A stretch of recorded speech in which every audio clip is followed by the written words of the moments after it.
Félix nous a amenés à développer ce projet-là. C'est vraiment notre bougie d'allumage.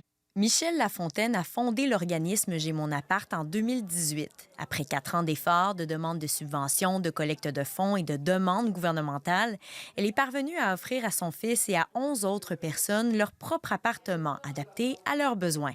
C'est pas très facile pour ma mère, mais c'est pour ça qu'elle aime ça très à cœur parce que c'est très important. Le parcours de Michel est celui de nombreux parents d'enfants vivant avec une déficience intellectuelle.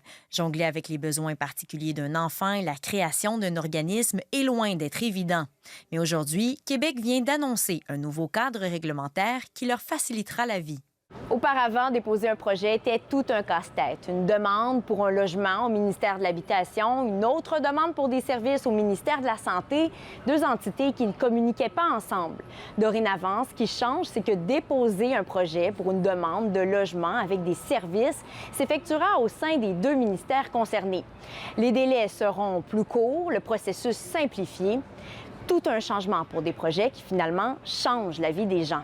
J'ai été comme proche pour aller dans une famille d'accueil. C'est tes affaires, une chambre à 3 personnes, puis t'as pas dans l'intimité. David est heureux de vivre dans ce milieu, lui qui a été choisi parmi de nombreuses personnes qui souhaitaient aussi y vivre. Je me sens bien, puis là, je trouve que c'est important qu'il y ait d'autres bâtisses qui ressemblent à J'ai mon appart. Il n'y a pas vraiment d'investissement financier dans l'annonce d'aujourd'hui.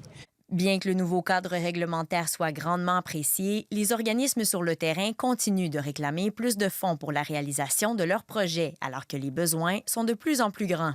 Spider-Man, c'est mon super-héros préféré. Les organismes espèrent d'ailleurs que le prochain gouvernement leur offrira davantage de ressources pour permettre à des personnes comme Félix et David de croire que tout est possible et que rien ne les arrête.